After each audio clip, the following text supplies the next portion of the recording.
Halo halo, selamat siang atau selamat sore rekan-rekan calon Fulbrighter Indonesia. Salam sejahtera dan juga sehat selalu dimanapun Anda berada. Selamat datang dan selamat bergabung di sesi informasi untuk program Fulbright Master's Degree, yang mana program ini sedang menerima aplikasi hingga tenggat waktu 15 Maret 2025. Saya Mita dari tim komunikasi Aminef akan menjadi host dan juga moderator Anda untuk acara di siang atau sore hari ini. Nah, atas permintaan dari banyak sekali calon aplikan Fulbright Master's Degree, kami mengadakan sesi coaching kedua bagi Anda yang saat ini mempersiapkan diri untuk melamar program Fulbright Master's Degree tersebut. Oleh karenanya, kami harap acara ini bisa bermanfaat dan bisa membantu tentunya untuk Anda melakukan finalisasi terhadap aplikasi daring Anda, terutama untuk membahas dua esai yang sangat penting di dalam formulir aplikasi Fulbright, yaitu esai studi objektif dan juga personal statement. Pada sesi di siang atau sore hari ini, kami senang sekali terdapat 14 orang alumni Fulbright Master's Degree yang nantinya akan bergabung dalam 7 breakout room dan akan membagikan tips serta pengalaman mereka menuliskan kedua esai tersebut. Tentu Anda juga boleh sekali nantinya menyampaikan pertanyaan seputar program Fulbright dan juga tips serta pengalaman dari para alumni. Dan acara ini akan berlangsung selama kurang lebih 2,5 jam ke depan, di mana acara akan dimulai dengan sesi informasi tentang program Fulbright Master's Degree, lalu tanya jawab seputar administratif program yang akan menghadirkan salah satu rekan kami di tim Grants for Indonesians di Aminef, yaitu Sandra Melina yang akan menjawab semua pertanyaan Anda. Lalu setelah itu kita akan beralih kepada sesi di dalam breakout room. Sesi dalam breakout room tersebut nantinya tidak akan direkam supaya Anda bisa bertanya secara luasa dengan para alumni. Dan sesi breakout room akan dilangsungkan selama 1,5 jam atau 90 menit. Para alumni membagikan tips serta pengalaman mereka dan juga Anda bisa menyampaikan pertanyaan Anda seputar hal tersebut kepada para alumni. Nah, rekan-rekan, saya juga nantinya akan menginformasikan tentang kesempatan untuk terseleksi mendapatkan TOEFL ITP Home Edition. Apabila Anda ingin mendapatkan kesempatan tersebut, nanti pantau terus ya informasi atau sesi informasi ini untuk bisa menyimak caranya supaya Anda bisa menjadi peraih salah satu voucher TOEFL ITP Online Edition yang kami telah sediakan. Nah, sambil menunggu juga rekan-rekan yang lainnya bergabung, izinkan saya juga untuk mengawali acara ini dengan memutarkan satu video yang berisi tentang kesan dan juga pesan para alumni Fulbright asal Indonesia dan juga Amerika Serikat tentang bagaimana program ini telah mengubah kehidupan profesional dan juga personal mereka. Berikut ini adalah video yang kami bagikan dari akun YouTube Aminah Fulbright Indonesia. Selamat menyimak dan selamat menjadi inspirasi. I remember really clearly arriving in Banda Aceh after the tsunami and meeting the people who'd lived through this absolute devastation. These people who were so kind and so welcoming, as if I was their guest. So that was when I first really realized the personality or the character of Indonesians. I was sent to a small town called Crete in Nebraska. We lived with an American family with other Fulbright grantees from all over the world. We were kind of fascinated with Hollywood movies, big cities, fast cars, and so on. But the other side of the coin is this social capital, the foundation of American democracy and American economic power.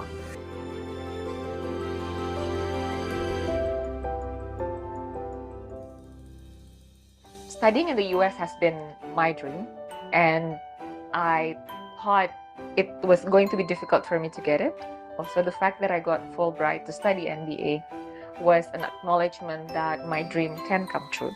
You know, before I came here, I was a professor of American media history, and I had never studied Indonesia. So it was an amazing experience, and I fell in love with Indonesia, and realized there's so much that I, as a historian of journalism, could write about here in Indonesia. Saya merupakan seorang penerima Fulbright dari Tanah Papua. Jadi apa yang saya dapatkan ketika mengikuti program Fulbright Report merupakan sesuatu yang sangat baik yang kemudian bisa saya terapkan juga. Paling tidak saya bisa berkontribusi bagi pengembangan pendidikan di Tanah Papua. I'm in a unique position that I can see the broader picture. I have the enormous pleasure of seeing Fulbrighters from Indonesia go abroad and come back and make extraordinary contributions to Indonesia in their fields. Fulbright ini memberikan kesempatan untuk masuk ke international academic community. It's really had a huge impact, those 3 Fulbright experiences, on my career and my interests, making me a better teacher and also making me a better researcher. So one of the things that is great about having done a Fulbright is the network that you have of other Fulbrighters and learning about all sorts of different areas of research that they're involved in. And obviously the networks that are created are extremely powerful and far-reaching. Menjadi bagian dari keluarga besar Fulbright itu adalah sebuah anugerah yang sangat saya syukuri ya. Karena ternyata alumni Fulbright ini dia ada di berbagai bidang dan mereka dalam posisi yang influential di setiap karya mereka, di setiap posisi mereka. Many Fulbright alumni became policymakers, leaders. If they are working in creative industry, they become most prominent personalities in the field. Saya mendirikan Caravan Studio, juga Reon Comics, yang bertujuan untuk memberikan kesempatan kepada ilustrator dan komikus Indonesia untuk bisa berkarir di luar negeri. If I don't meet another Fulbright alumni and setting up Project Multatuli, I think it will be very different. Project Multatuli is a public service journalism initiative owned and managed by workers, and we serve the underreported. We hold power accountable. I ended up writing a book on the basis of my dissertation, Raiding the Land of the Foreigners, and then went on to write 2 more books. This experience has been incredibly important for me in my career as an anthropologist. Saya berkenalan dengan seorang Fulbrighter ya. Kami membuat yayasan namanya Yayasan Nurani Dunia. Kita butuh satu kampung untuk mendidik anak. Nah, kampung ilmu tidak hanya sekedar membangun sekolah, tetapi membuat komunitas yang mengintegrasikan antara pendidikan formal dengan non-formal. Menjadi akademisi harus punya dampak langsung terhadap masyarakat di sekitarnya. I think the Fulbright program is the single most important institution program in the United States for building ties among people who care about and know Indonesia. I really think the key is making it really peer-to-peer, equal interaction, a kind of partnership in mutual understanding. That's what I think Fulbright is doing and doing well. I hope that we'll be doing an even better job in reaching out and recruiting people and letting people know that although this is a very prestigious grant that they're applying for, that they too can have a chance. Whether they come from Eastern Indonesia or some of the other islands off of Java, or if they belong to some sort of community that is somewhat disadvantaged, they too are welcome to become a Fulbrighter.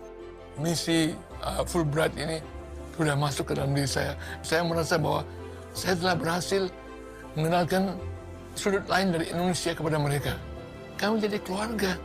Tidak ada Amerika lagi, tidak ada Indonesia lagi, yang ada adalah sahabat, keluarga. Kita bersentuhan tidak lagi sebagai bangsa dengan bangsa, tapi sebagai manusia dengan manusia yang punya hati nurani.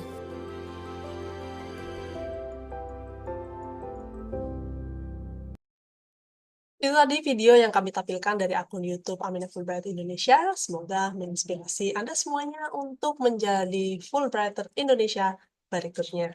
Sekarang pertanyaannya, bagaimanakah caranya supaya bisa menyusul menjadi Fulbrighter Indonesia berikutnya? Berikut adalah paparan yang kami persiapkan untuk acara ini.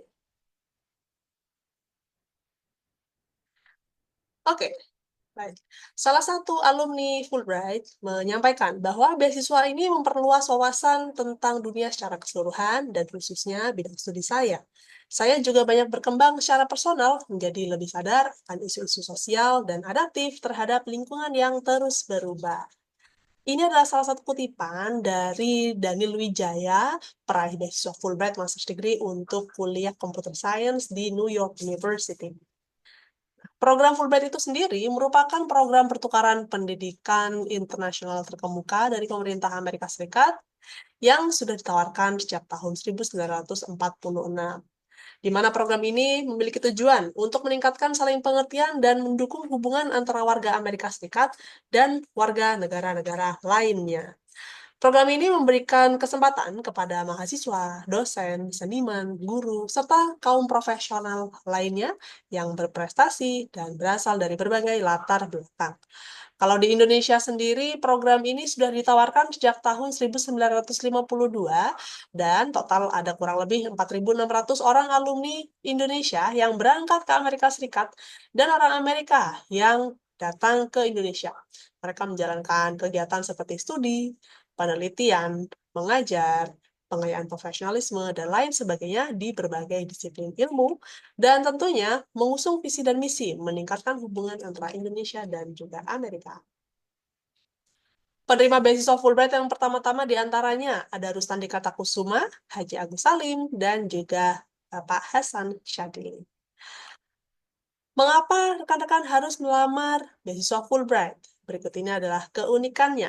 Yang pertama, beasiswa ini menawarkan global network atau jejaring global, di mana nanti selama Anda menjalani kegiatan di Amerika Serikat, Anda juga berkesempatan untuk menjalani kegiatan-kegiatan yang diadakan khusus untuk penerima beasiswa Fulbright. Jadi, kami harap dari sana terbentuklah jejaring global dan harapannya setelah program Fulbright untuk studi selesai, persahabatan tetap terjalin dan kedepannya akan ada kerjasama yang lebih konkret untuk dilaksanakan bersama. Yang berikutnya, kami juga membantu untuk proses pendaftaran ke universitas di Amerika Serikat.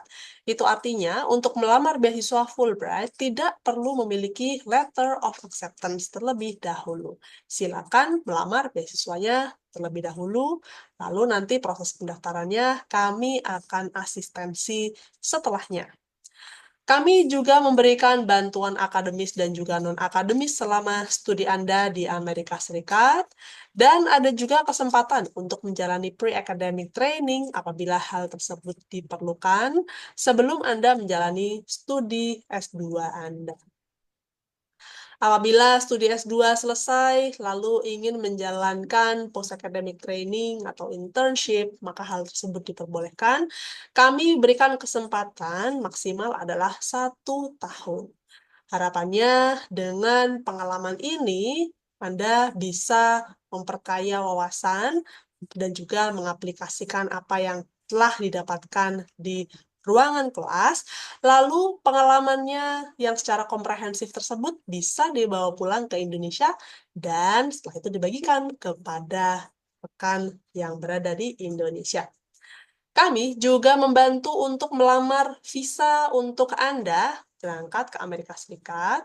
Apabila ingin membawa serta hal tersebut juga diperbolehkan, kami akan bantu untuk melamar visa bagi anggota keluarga inti, yaitu suami atau istri yang dibawa, serta anak-anak berusia maksimal atau di bawah 21 tahun. Yang terakhir, beasiswa Fulbright ini terbuka untuk Anda yang berasal dari semua kalangan dan tidak ada batasan usia. Bagaimanakah persyaratan umumnya? Beasiswa Fulbright dapat dilamar oleh yang merupakan warga negara Indonesia, memiliki prestasi akademis, kemampuan bahasa Inggris fasih, komitmen pada bidang studi yang dipilih, memiliki bakat kepemimpinan dan aktif di kegiatan sosial, sanggup menyelesaikan program di Amerika, dan bersedia kembali ke Indonesia setelah program. Kami mempersyaratkan mereka setidaknya masih dalam usia bekerja minimum 5 tahun sebelum memasuki usia pensiun. Nah, saya berikan contohnya ya. Misalkan ada seorang ASN berusia 50 tahun, lalu yang bersangkutan ingin studi S2 dan melamar Fulbright Master's Degree, maka hal tersebut masih diperkenankan karena nanti setelah selesai studinya di Amerika Serikat, ia masih memiliki masa kerja 5 tahun sebelum memasuki usia pensiun. Dengan demikian, manfaat dari beasiswa Fulbright tersebut tidak hanya dirasakan oleh dirinya sebagai peraih beasiswa, tapi juga oleh komunitas di sekitarnya dan juga rekan kerjanya.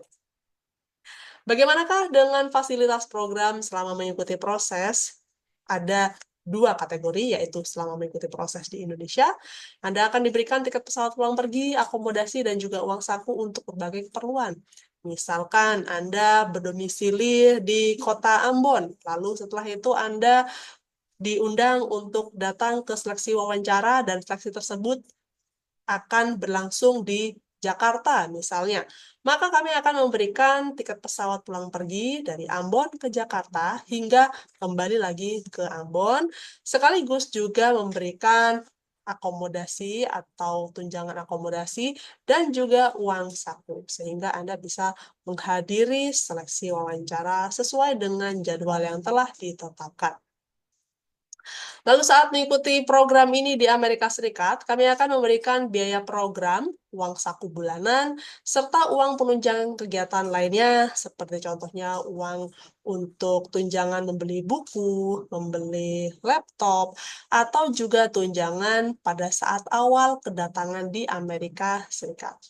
Kami juga memberikan tiket pesawat penerbangan internasional pulang pergi 1 kali, serta asuransi kesehatan sejak hari pertama Anda menginjakkan kaki di Amerika Serikat. Bagaimanakah dengan informasi spesifik mengenai program Fulbright Master's Degree untuk studi jenjang S2 di Amerika? Berikut adalah informasinya. Fulbright Master's Degree menerima aplikasi untuk Anda yang ingin studi di semua bidang kecuali bidang-bidang studi yang berkaitan dengan perawatan pasien atau kontak klinis dengan pasien.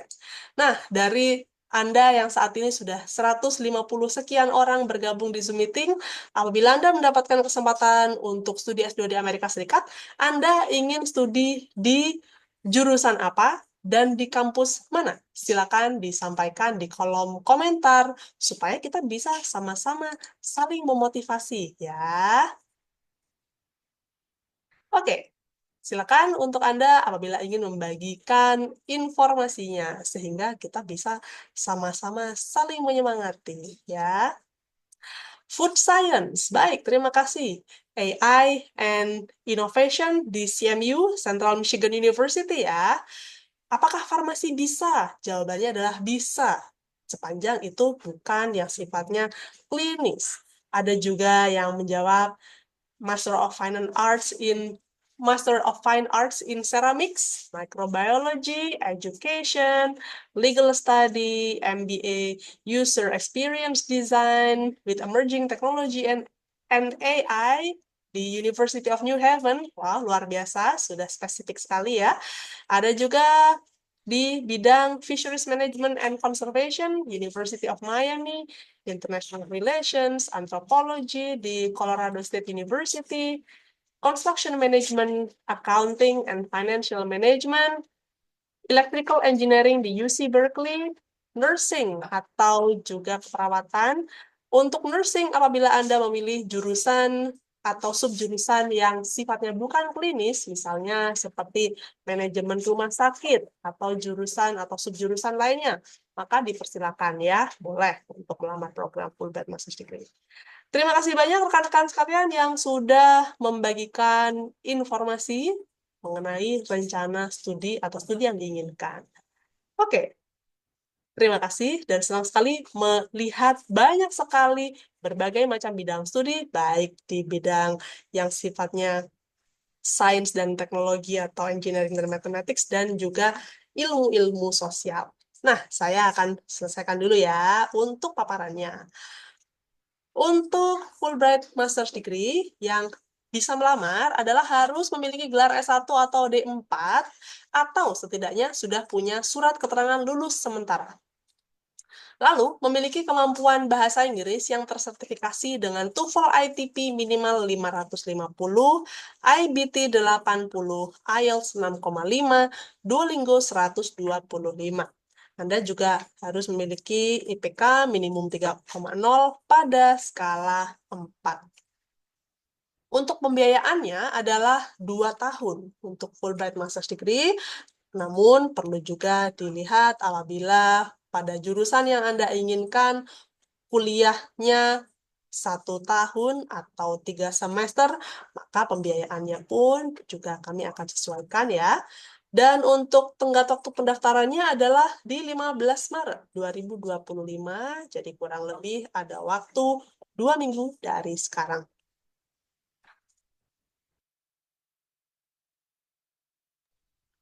Nah, bagi Anda yang mungkin belum memulai formulir aplikasi daring untuk program Fulbright, berikut ini adalah caranya. Silakan Anda membuat akun di tautan yang tersedia di laman Aminef, lalu nanti klik yang bagian register.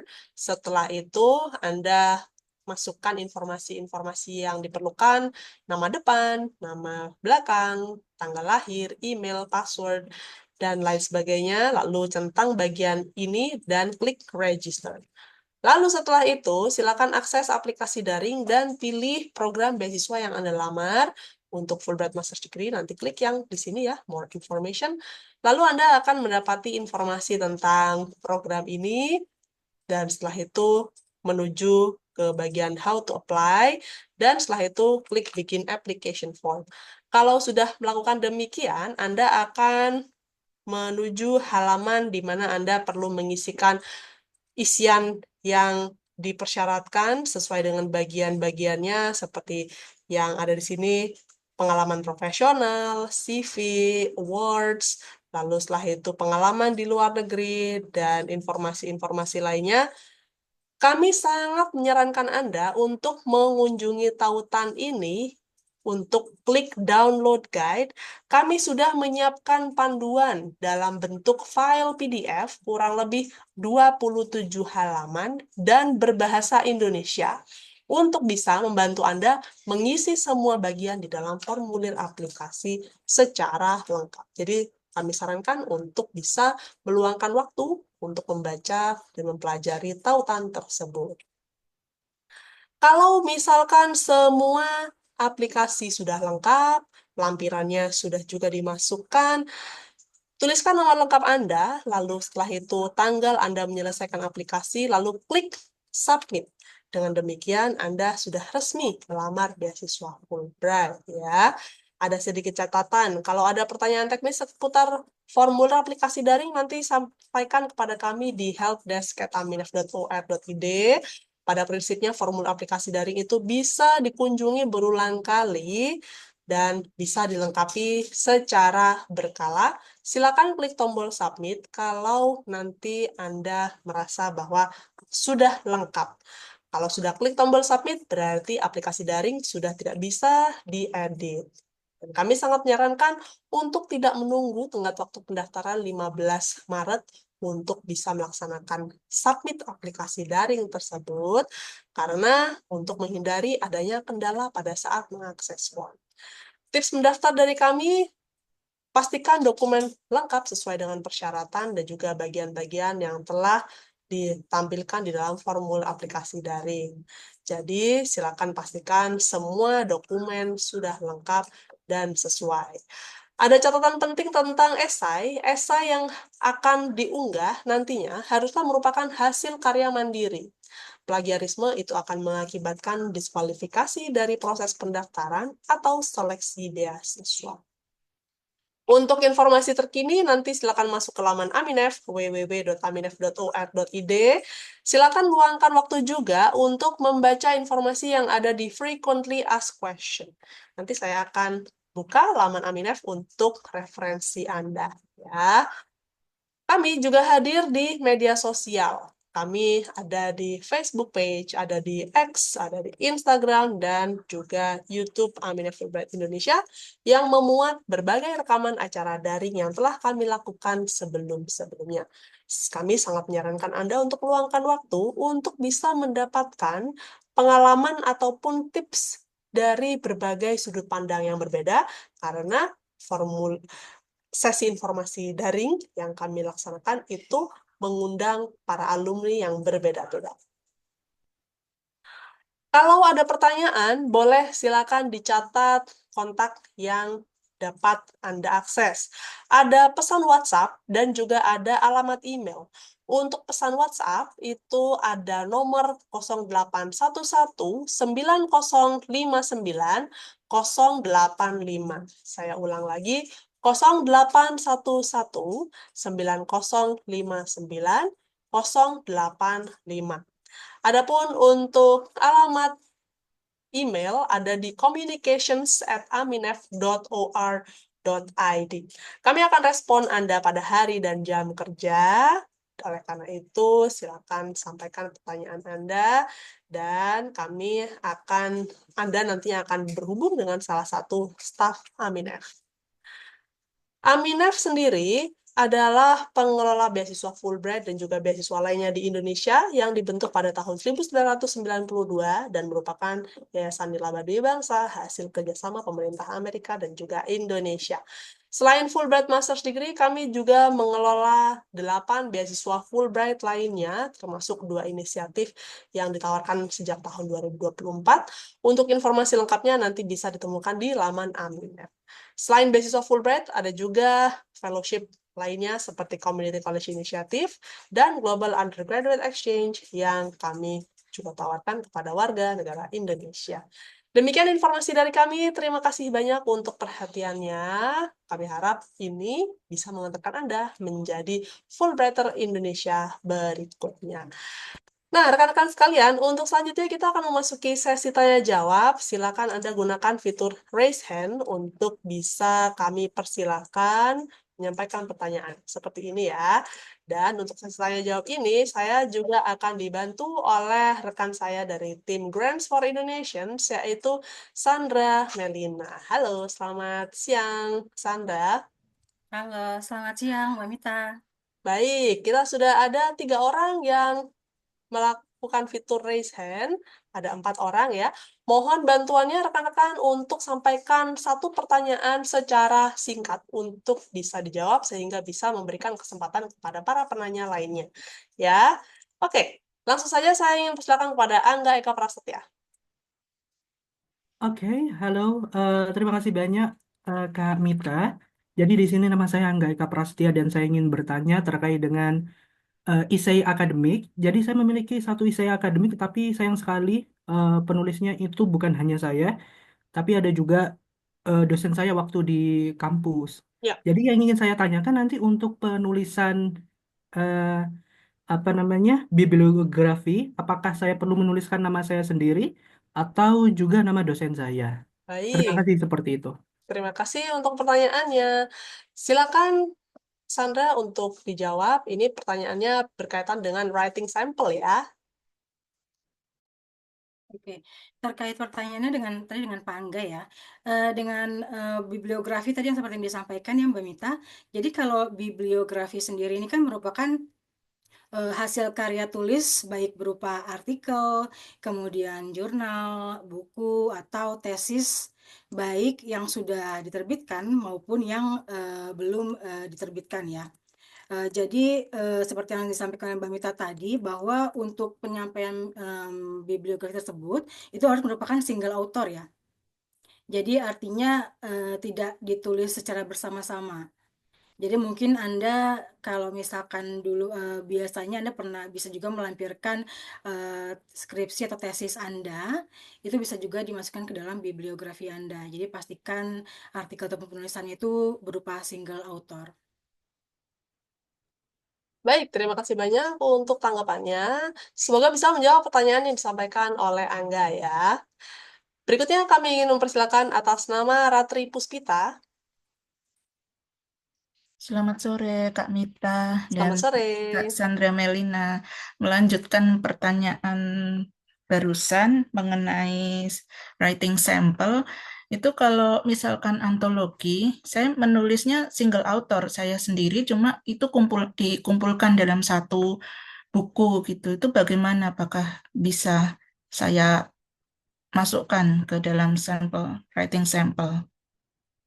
Baik, terima kasih banyak untuk pertanyaannya berkaitan dengan antologi untuk di bagian dari antologi untuk dijadikan writing sample. Silakan. Oke, jadi ini berarti karya tulisnya benar Anda tulis sendiri atau bersama-sama? Untuk tulisannya saya tulis sendiri. Jadi ini semacam book chapter. Jadi narasi tulisannya tuh narasi, tapi saya tulis sendiri, tapi dikumpulkan dalam satu tema gitu bukunya. Kalau misalkan memang ini benar single author atau karya tulis sendiri, Anda boleh melampirkan nama Anda saja. Jangan pastikan penulisan ini tidak dilakukan secara bersama-sama. Karena nanti khawatirnya kalau Anda melakukan ini secara bersama-sama akan terkena terkait plagiarisme yang seperti Mbak Mita sampaikan sebelumnya. Ya, baik, semoga menjawab pertanyaan yang disampaikan ya.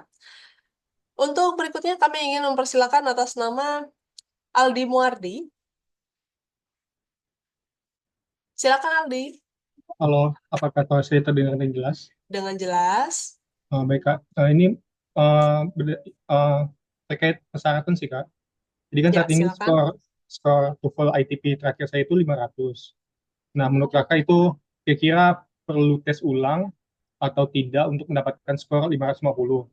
Karena kan kalau misalnya kita lolos dokumentasi seleksi berkas, itu kan nanti ada kalau nggak salah ada pengayaan lagi ya untuk bahasa Inggris, tes Oke, IELTS. baik. Ya. Kira-kira bisa menggunakan yang 500 atau perlu tes ulang lagi gitu Pak? Terima kasih. Baik, terima kasih banyak untuk pertanyaannya. Silakan Sandra. Oke, baik. Untuk Anda yang ingin mendaftar program S2, Anda diharuskan melampirkan skor TOEFL ITP minimum itu 550 atau IBT 80 atau IELTS 6,5 atau Duolingo itu 125. Dan jika Anda untuk mendaftar untuk program S3, maka harus melampirkan TOEFL ITP minimum skornya 575, IBT-nya 90, IELTS-nya itu 7 atau Duolingo skor 135. Jadi jika Anda saat ini skornya masih 500, kami sarankan Anda untuk melakukan tes ulang karena ini juga masih ada waktu ya. Dan jika mungkin Anda terdapat kesulitan untuk mencari penyelenggara tes TOEFL resmi di Indonesia, kami sarankan Anda mungkin bisa melihat informasi terkait TOEFL ITP penyelenggaraannya di website www.iief.or.id. Jadi mereka penyelenggara tes TOEFL ITP resmi di seluruh Indonesia dan biasanya di website tersebut mereka menginformasikan seluruh jadwal ITP lengkap di seluruh Indonesia dan tesnya tersebut juga tidak harus datang ke tes center, tapi juga bisa Anda tes secara online. Nah, jadi itu akan memudahkan Anda dan saat ini masih cukup waktu ya untuk Anda untuk melakukan tesnya tersebut. Jadi silahkan coba cek ke website tersebut. Mungkin Mbak Mita nanti bisa sampaikan di chat box kali ya Mbak Mita terkait websitenya supaya mereka bisa mengakses informasinya. Ya, terima kasih banyak Sandra. Rekan-rekan sekalian yang bergabung di Zoom meeting, silakan Anda melihat kolom chat di Zoom. Saya sudah menuliskan informasi tentang penyelenggara TOEFL ITP di Indonesia berikut dengan jadwal tes ITP TOEFL-nya. Semoga bisa membantu. Berikutnya ada pertanyaan via chat di Zoom meeting ini yang saya akan bacakan untuk pertanyaan dari atas nama Raudatul Jannah. Bagaimana jika bidang studi yang dituju itu tidak linear dengan ijazah S1? Misalnya S1-nya itu di bidang biology education, namun ingin S2-nya adalah bidang agribisnis. Apa yang bisa kita sampaikan kepada yang bersangkutan, Sandra? Oke, baik. Untuk Raudatul, biasanya memang kami meminta program yang linear ya. Jadi artinya jika S1 Anda sebelumnya misalnya di agribisnis, jadi pastikan S2 yang akan Anda lamar juga masih dalam konteks yang linear. Kalaupun misalkan ternyata S2 Anda ini tidak linear nih dengan S1 Anda, Tapi program S2 Anda itu linear dengan pekerjaan Anda saat ini. Jadi Anda merasa mungkin kurang informasi ataupun mungkin perlu banyak sekali informasi yang perlu Anda tekuni lagi. Anda bisa informasikan hal tersebut di dalam aplikasinya.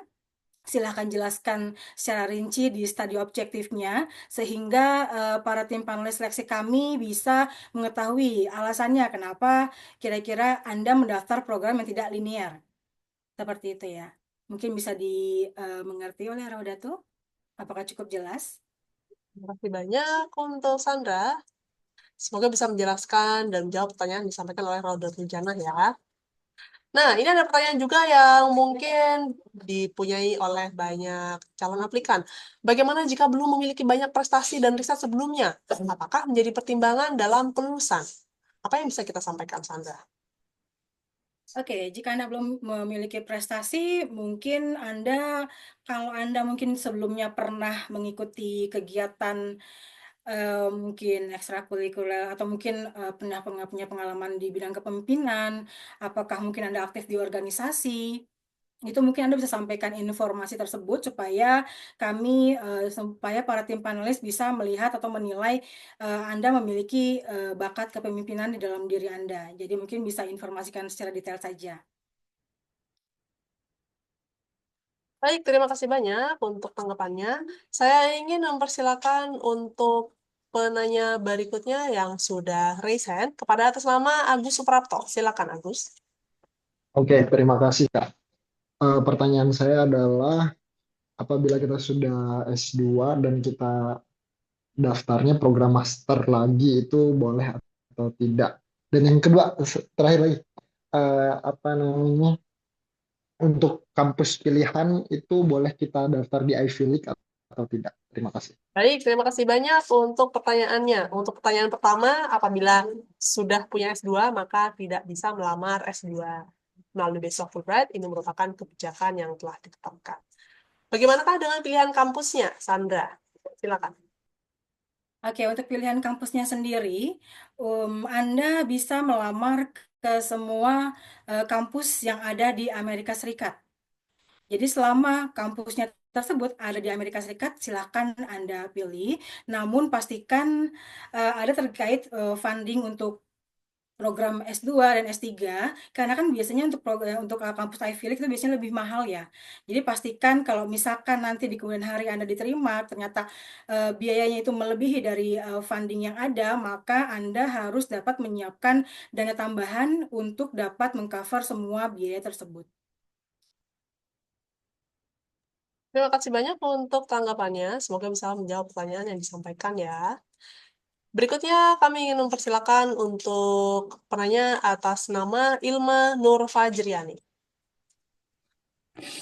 Baik, terima kasih Kak atas kesempatannya. Saya izin bertanya.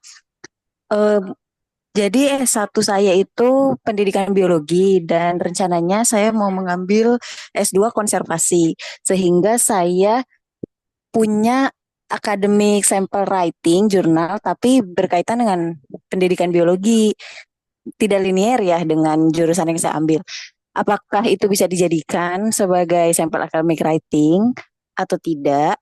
Kalau misalnya tidak bisa, yang saya buat baru itu apakah sifatnya harus jurnal penelitian atau untuk sekedar proposal juga tidak masalah. Terima kasih. Dan apakah ada ketentuan halamannya? Baik, terima kasih banyak. Pertanyaannya berkaitan dengan writing sample. Silakan, Sandra. Oke, baik. Jadi Anda S1-nya pendidikannya di bidang biologi, kemudian S2-nya itu di bidang konservasi ya. Jadi kalau misalkan untuk jurnalnya sendiri, jadi kalau academic writing sample kan memang biasanya harus linear atau berhubungan ya dengan bidang yang Anda tulis saat ini.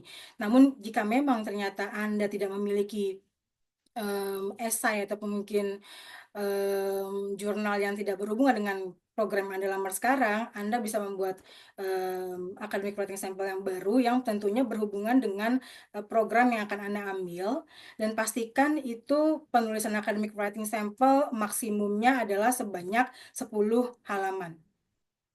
Jadi Anda tidak perlu melampirkan proposal ya untuk mendaftar program ini, tapi pastikan Anda melampirkan academic writing sample dan itu maksimumnya sebanyak 10 halaman. Baik, semoga bisa menjawab pertanyaan yang disampaikan. Nah, ada juga pertanyaan via kolom chat di Zoom Meeting. Kalau semuanya untuk writing sampel itu maksimalnya adalah 10 halaman. Bagaimanakah dengan jumlah minimalnya? Berapakah halaman yang diperlukan? Apa yang bisa kita jawab, Sandra? Oke, kita sebenarnya para tim seleksi panelis ya itu mau melihat bagaimana kira-kira penulisan Anda nanti pada saat nanti Anda melanjutkan pendidikannya untuk S2 dan S3. Jadi pastikan Anda memang benar-benar bisa menulis tentang terkait bidang studi yang akan Anda ambil nantinya. Jadi biasanya itu mereka minta memang maksimum sekitar 10 halaman atau setidaknya kalau Anda mungkin kurang dari itu ya tidak jauh dari 10 halaman ya, kurang lebih sekitar 9 atau 10 halaman. Karena kalau misalkan Anda cuma melampirkan sedikit halaman saja, misalkan 3 ataupun 4 halaman, nanti takut khawatirnya apa yang akan Anda ambil bidang studinya itu kurang jelas informasinya. Jadi nanti takutnya para tim panelis seleksi kurang mengerti atau memahami apa sih yang akan Anda ingin lakukan nantinya di US, di Amerika Serikat gitu. Jadi sebaiknya sih pastikan Anda melampirkan akademik writing sampel itu sekitar kurang lebih sekitar 9 sampai 10 halaman. Cuman kalau Anda misalkan lebih baik sih emang 10 halaman ya Mbak Mita supaya lebih jelas informasi terkait bidang studi apa yang akan Anda ambil nantinya di Amerika Serikat. Baik, terima kasih banyak Sandra untuk tanggapannya. Berikutnya kami akan mempersilakan atas nama Willy Anakai. Silakan. Selamat sore, Kak. Selamat sore. Halo, sore. Suara saya jelas ya, Kakak? Dengan jelas, silakan Willy. Baik, Kakak. Ini saya punya pertanyaan lebih ke ini sih, Kak. Ini lebih ke dalam saya punya pikiran sendiri karena saya cukup banyak mengikuti kegiatan, tetapi memang tidak. Tadi teman-teman sudah tanyakan, jaraknya cukup jauh dengan jurusan saya yang dulu dan pekerjaan saya sekarang. Jadi saya kuliahnya pariwisata, terus saya kerjanya di isu disabilitas. Dan master yang ingin saya ambil itu akan berhubungan juga dengan kayak development studies atau social worker seperti itu, Kak. Nah, pertanyaan saya ini apakah bisa saya apply uh, ke situnya, Kak, ke situnya dengan latar belakang saya. Dan juga ini sih, Kak, pertanyaan mungkin yang lebih lebih ini sih, Kak, yang paling utama. Pertanyaan tentang ini. Saya beberapa kali kalau menulis esai itu saya ketik sendiri dengan pikiran saya, tapi setelah itu saat mau translate saya gunakan Google Translate ataupun dengan ChatGPT. Nah, apakah itu berpengaruh, Kak, di esainya? Karena ketakutan saya adalah bilangnya kan tidak akan terdeteksi ChatGPT, tapi memang kalau saya kayak ketik dalam bahasa Indonesia dengan pikiran saya, tapi transnya saja saya gunakan ke ChatGPT. Itu, Kak. Terima kasih. Baik, terima kasih banyak untuk pertanyaannya. Silakan Sandra untuk menjawabnya. Oke, baik. Oke, Anda kuliah bidang studinya pariwisata ya, tentang pariwisata. Kemudian Anda ingin mengambil bidang studi terkait social work karena Anda bekerja di berhubungan dengan disabilitas. Jadi kira-kira Anda mungkin bisa lebih lakukan research lebih dalam lagi. Kira-kira si bidang studi Anda ini berpengaruh kemana? Kalau misalkan berpengaruh ke pekerjaan Anda, seperti yang saya sampaikan sebelumnya, Anda bisa informasikan secara detail terkait hal ini supaya para tim seleksi panelis bisa mengetahui kira-kira kenapa Anda melamar program ini. Jadi Anda melamar program ini karena berhubungan dengan pekerjaan Anda saat ini. Jadi harapannya setelah Anda menyelesaikan pendidikannya di Amerika Serikat, Anda bisa mengimplementasikan ilmu yang Anda dapatkan di tempat Anda bekerja saat ini. Jadi pastikan saran dari saya adalah Anda menginformasikan secara jelas terkait bidang studi yang akan Anda ambil nantinya. Ya, seperti itu ya. Kemudian terkait esai, mungkin Anda bisa, memang kita beberapa ada kendala terkait ChatGPT itu ya. Jadi memang pastikan banyak beberapa yang mungkin menulis terkait bahasa Inggrisnya, terkait grammarnya ya, grammarly-nya. Jadi kalau misalkan memang Anda mau melakukan Google Translate, ya pastikan Anda baca kembali terkait informasinya. Karena terkadang Google Translate itu suka salah informasinya. Atau mungkin kalau Anda punya teman ataupun guru bahasa Inggris, atau mungkin Anda memiliki teman orang asing dan lain sebagainya, Anda mungkin bisa bertanya kepada mereka atau mungkin bisa minta bantuan mereka untuk mereview ulang terkait esai yang Anda tulis. Apakah kira-kira ini sudah benar atau tidaknya? Mungkin seperti itu saran dari saya. Baik, terima kasih banyak Sandra untuk tanggapannya. Nah, ini ada satu Jika pertanyaan. Terima kasih sama-sama, Willy. Ada satu pertanyaan berkaitan dengan surat rekomendasi. Nah, ada pertanyaan dari atas nama Putri Permatasari. Jika sudah lama bekerja, apakah diperbolehkan referensi diberikan oleh supervisor atau manajer atau senior dari kantor saja, atau harus salah satu dari rekomendasi dosen dan hal tersebut adalah mandatori atau kewajiban? Silakan Sandra. Oke, baik. Terkait surat rekomendasi, itu biasanya bisa dimintakan dari sisi akademik dan profesi ya. Jadi dari sisi akademik, Anda bisa mintakan kepada dosen mata kuliah Anda atau dosen pembimbing skripsi Anda pada saat Anda menjalani studi sebelumnya. Dan kemudian dari sisi profesi, Anda bisa mintakan surat rekomendasi dari supervisor Anda bekerja saat ini, dan kemudian Anda juga bisa mintakan supervisor dari tempat Anda bekerja sebelumnya. Dan kami sarankan Anda untuk memintakan surat rekomendasi kepada orang yang benar-benar memang mengenal Anda secara utuh. Artinya Anda memang mengenal pemberi rekomendasi langsung, sehingga si pemberi rekomendasi ini bisa menginformasikan hal-hal yang positif di dalam surat rekomendasinya nanti, karena surat rekomendasi tersebut sangat berpengaruh terkait informasi tentang Anda. Jadi pastikan Anda harus benar-benar mengenal si pemberi rekomendasinya ya. Baik, terima kasih banyak untuk tanggapannya. Berikutnya saya ingin mempersilakan atas nama Feby Sekar Ayung untuk menyampaikan pertanyaan Anda. Silakan Feby. Ya. Baik, saya ingin bertanya untuk yang jenjang PhD atau S3 itu ketika mau apply apakah diharuskan untuk mendapatkan surat rekomendasi terlebih dahulu atau dibolehkan untuk apply terlebih dahulu untuk beasiswa Fulbright? Terima kasih. Baik, terima kasih banyak untuk pertanyaannya berkaitan dengan program Fulbright Doctoral Degree. Namun berhubung ini merupakan acara khusus untuk Fulbright Master's Degree, kami mempersilakan Anda untuk nanti bergabung bersama kami di sesi informasi berikutnya, yaitu 28 Februari, hari Jumat, supaya nanti pertanyaan spesifik tentang Fulbright Doctoral Degree bisa terjawab di situ, dan fokus informasi untuk para peserta yang hadir, ada 191 orang saat ini, itu spesifik kepada Fulbright Master's Degree. Begitu ya. Oke. Saya ingin mempersilakan penanya berikutnya yang sudah raise hand. Saya akan mempersilakan Revinanda untuk menyampaikan pertanyaan Anda. Oke, sebelumnya terima kasih atas kesempatannya. Pertanyaan saya yang pertama itu apakah boleh rekomendasi mengirimkan rekomendasinya lebih dahulu sebelum kita submit applying yang ada di web. Terus yang kedua adalah untuk surat rekomendasi dari tempat kita bekerja.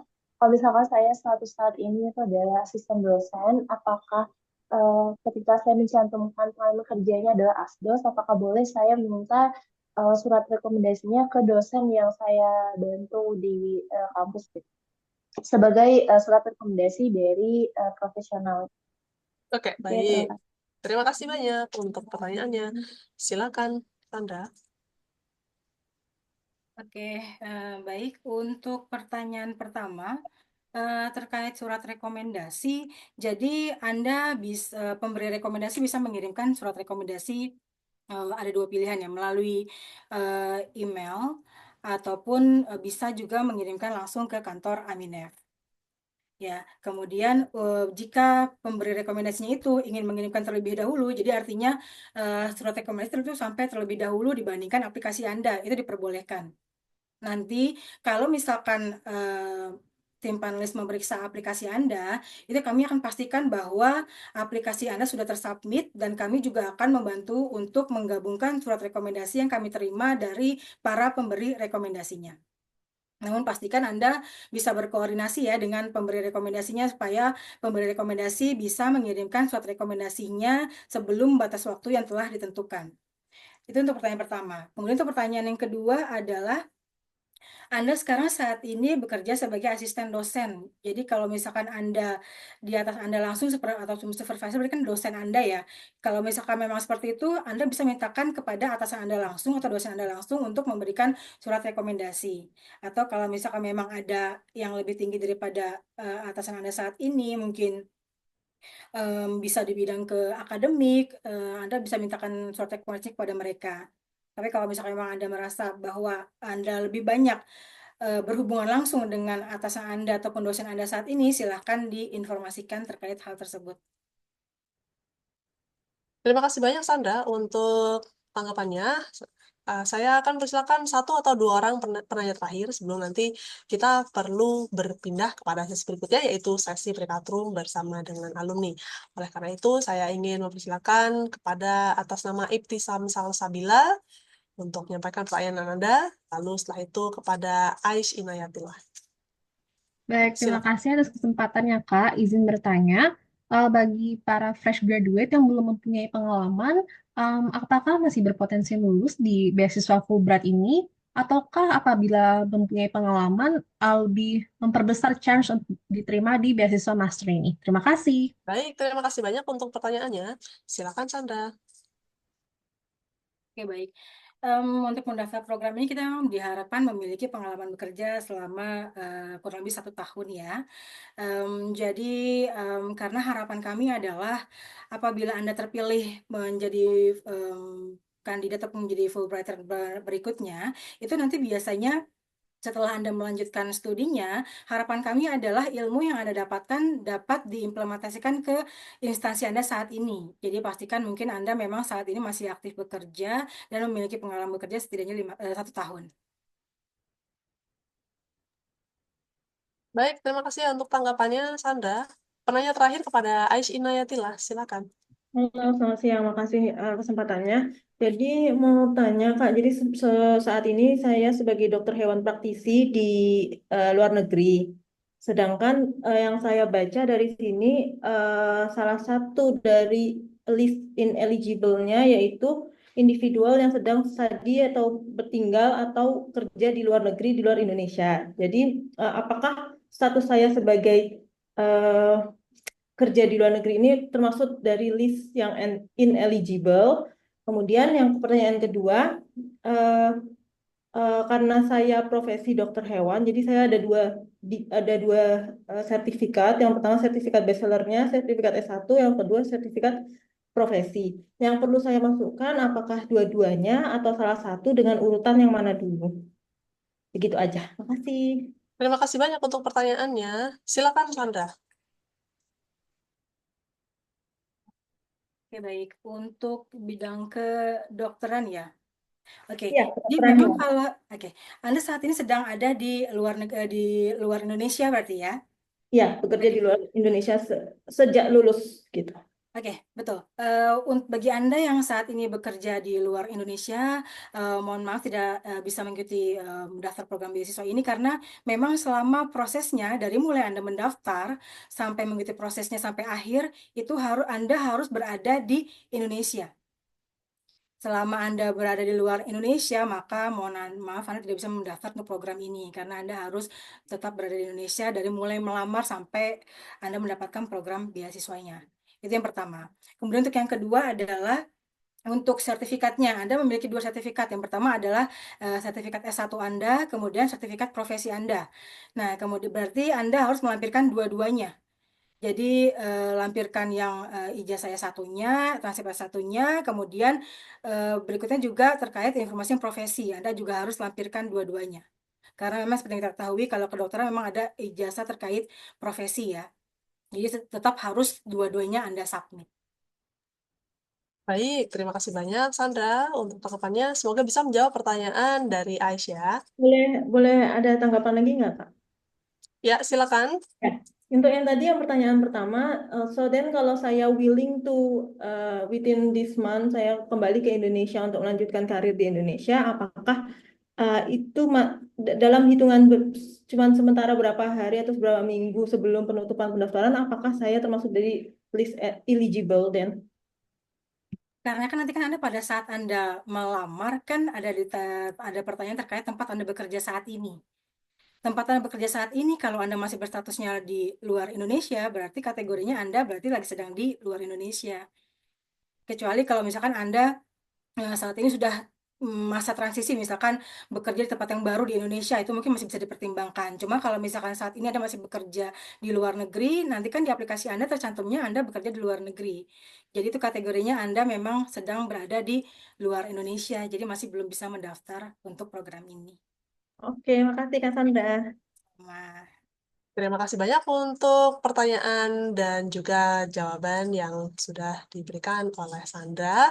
Rekan-rekan sekalian, waktu sudah menunjukkan 3.55 waktu Indonesia Barat. Dengan demikian kami harus mengakhiri terlebih dahulu untuk sesi tanya jawab administratif kali ini. Terima kasih banyak Sandra untuk bantuannya menjawab pertanyaan dari para peserta. Rekan-rekan sekalian, untuk Anda yang ingin mengetahui informasi seputar beasiswa Fulbright Master's Degree, di manakah bisa mendapatkan informasi lebih lengkap? Berikut ini adalah informasi laman Aminef yang saya bagikan. Nah, laman Aminef di www.aminef.or.id. Silakan nanti kunjungi bagian Grants for Indonesians, lalu klik yang bagian Programs, lalu setelah itu Fulbright Scholarships dan Fulbright Master's Degree. Silakan Anda mempelajari informasi seputar persyaratan program, lalu setelah itu di bagian bawah, kalau Anda gulung ke bawah, scroll layarnya ke bawah, akan menemukan tautan untuk mengisi formulir aplikasi daring.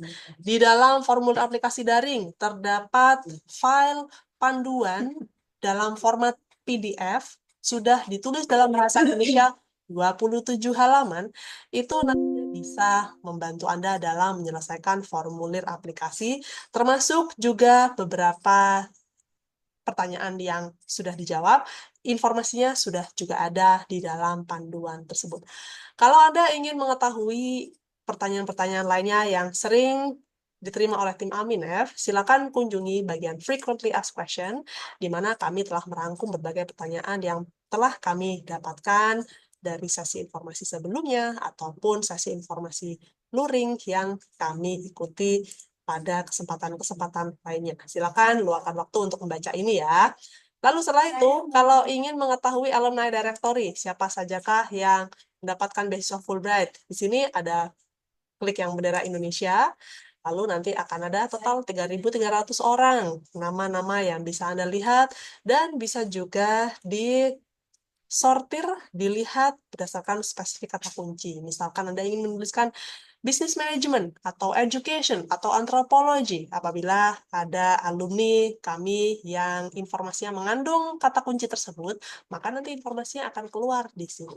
Kami harap bisa membantu dan memotivasi Anda yang saat ini mempersiapkan untuk program Fulbright Master's Degree. Dan sesuai dengan janji kami sebelumnya, berikut adalah informasi untuk TOEFL ITP Online Edition. Silakan Anda scan atau pindai kode QR yang Anda lihat di layar Anda, atau juga bisa mengunjungi tautan yang sudah ada di layar bit.ly/ITP tanda hubung 2025 tanda hubung 3.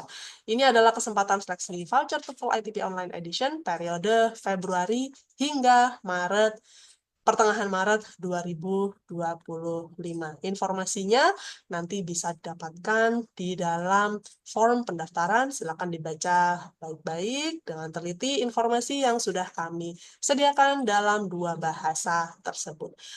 Semoga bisa membantu untuk Anda semuanya ya. Saya izin untuk menutup layar saya.